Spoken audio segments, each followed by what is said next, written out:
Hello, everyone. My name is Hope, and welcome to Bible Teller.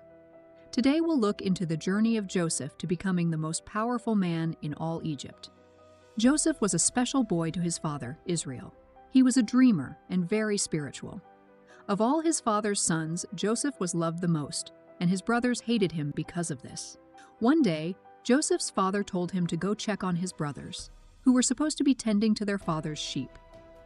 Joseph did as his father asked, and set out to find his brothers. When he finally found them, they weren't where they were supposed to be. Since they already hated Joseph and didn't want him to tell their father of their evil ways, they made a plan to kill their little brother. First, they threw him into a pit to die, but then they decided to pull him out and sell him for 20 pieces of silver to Ishmaelite merchantmen who were passing by. This was the start of a very long and difficult journey for Joseph, but it was all part of God's plan. Joseph was taken to Egypt and sold as a slave to Potiphar, captain of Pharaoh's guard. But even as a slave, the Lord was with Joseph, and his master saw that the Lord was with Joseph, and his master saw that the Lord made all that Joseph did prosper. Just when things were starting to look good for Joseph, Potiphar's wife told a lie about him, and he was cast into Pharaoh's prison. Once again, God allowed this to happen because Joseph had to somehow end up in Pharaoh's palace. Even in prison, the Lord was with Joseph, and he found favor with the keeper of the prison. During this time, Pharaoh's chief butler and baker were also thrown into prison, where they both had dreams that bothered them. Joseph, being a prophet, was able to interpret their dreams.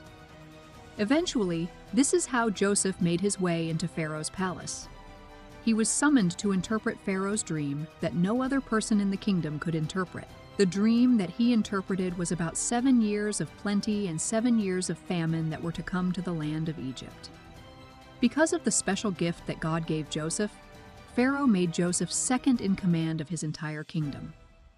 Joseph was wise in Pharaoh's palace, and he stored up grain from all over the country during the 7 years of plenty.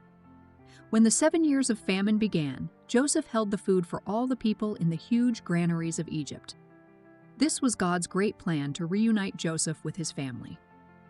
Like all other people in the land, Joseph's family fled to Egypt's storehouse for food, which Joseph was in charge of.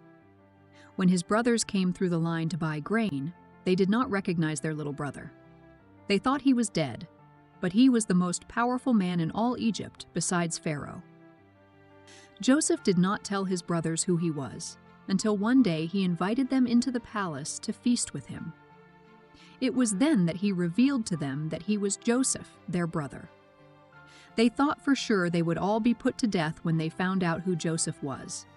But Joseph told them that God allowed all this to happen to preserve life. He cried and hugged the brothers that had tried to kill him. Joseph wasn't angry with them. He was just thankful that God had spared them and reunited his family. You can read about this in the book of Genesis, chapter 37 to 50. Don't forget to tell us what you've learned from this story. Thank you for watching, and see you next time. God bless.